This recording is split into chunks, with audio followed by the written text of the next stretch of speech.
जादुई मटका। कई साल पहले की बात है। पहाड़ों के बीच बसे एक छोटे से गांव में 3 दोस्त रहते थे, मोहन, सुमित और राजू। तीनों बचपन से साथ में खेले थे, पढ़े थे और बड़े हुए थे। गांव के लोग उन्हें बहुत प्यार करते थे क्योंकि तीनों मेहनती और ईमानदार थे। हालांकि तीनों की आर्थिक स्थिति बहुत अच्छी नहीं थी। अपने परिवार का पेट भरने के लिए वे दिन रात मेहनत करते थे। एक दिन की बात है, तीनों जंगल में लकड़ियां इकट्ठा करने गए थे। अचानक मोहन की नजर एक बड़े और पुराने मटके पर पड़ी जो आधा जमीन में धंसा हुआ था। मटके के ऊपर सुंदर नक्काशी थी और उसकी चमक अलग ही थी। मोहन ने आवाज दी, अरे सुमित, राजू, इधर आओ, देखो क्या मिला है। दोनों दौड़ते हुए मोहन के पास आए और मटके को देखकर हैरान रह गए। सुमित ने उत्सुकता से कहा, अरे ये तो बहुत ही खूबसूरत मटका है, शायद यह किसी पुराने राजा की निशानी हो। राजू ने थोड़ी चिंता जताई, क्या हमें इसे छूना चाहिए? हो सकता है इसमें कोई रहस्य हो। पर तीनों में से कोई भी पीछे हटने को तैयार नहीं था। वे उत्सुक थे कि आखिर इस मटके में क्या है।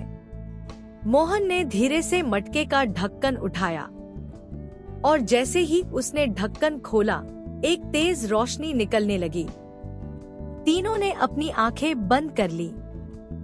जब उन्होंने आंखें खोली तो उनके सामने एक बुजुर्ग व्यक्ति खड़ा था। वह व्यक्ति बोल उठा, धन्य हो मेरे बच्चों, तुमने मुझे इस मटके में से आजाद किया है। मैं एक जादूगर हूँ और अपनी गलती के कारण कई सालों से इस मटके में फंसा हुआ था। इस उपकार के लिए मैं तुम्हें तीनों को एक एक वरदान दूंगा। तीनों दोस्त यह सुनकर अचंभित रह गए। वरदान पाने की बात सुनकर उनकी आंखों में चमक आ गई। लेकिन बुजुर्ग ने उन्हें चेतावनी दी, पर ध्यान रखना, यह वरदान तुम्हारे जीवन में एक ही बार काम करेगा। इसका उपयोग सोच समझ कर करना। वरदान से मिलने वाली शक्ति का अगर गलत इस्तेमाल किया तो वह तुम्हारे लिए मुसीबत बन जाएगी। पहले मोहन आगे आया।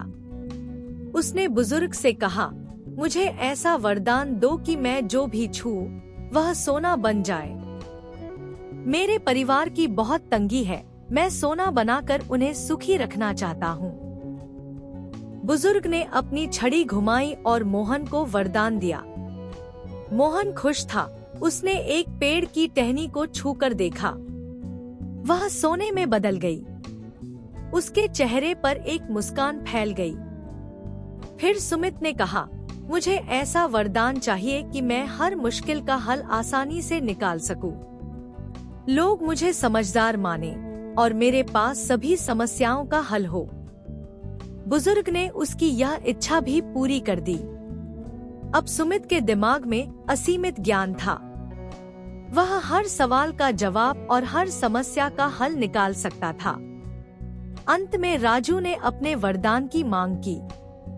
उसने कहा, मुझे ऐसा वरदान चाहिए कि मैं जहाँ भी जाऊँ वहाँ लोगों को खुशी और शांति मिले। मेरी उपस्थिति से लोग खुश रहें और उनके बीच प्रेम बढ़े। बुजुर्ग ने उसे यह वरदान भी दे दिया और उन्हें अपनी जिंदगी में सही रास्ते पर चलने की सलाह दी।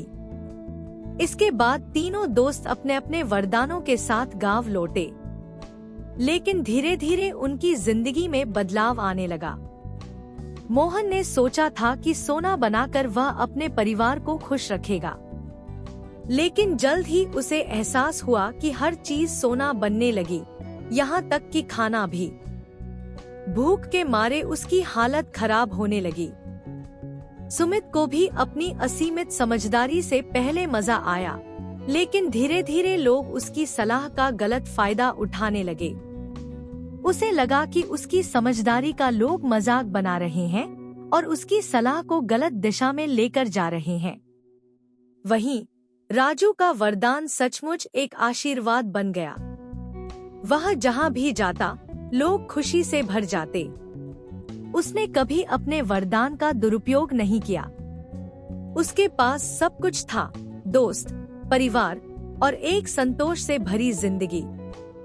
अंत में मोहन और सुमित ने राजू से सलाह मांगी। राजू ने उन्हें समझाया, जिंदगी का असली सुख बाहरी चीजों में नहीं, बल्कि अंदर की संतोष और सच्चाई में है। तीनों ने उस दिन से अपने वरदान को छोड़कर मेहनत की राह पकड़ी और ईमानदारी से अपनी जिंदगी बिताने का निश्चय किया। इस तरह तीनों दोस्तों ने अपने जीवन का असली अर्थ समझा। जादुई मटका भले ही उनके जीवन में अचानक आया था, लेकिन उसने उन्हें सच्ची खुशी का सबक सिखा दिया।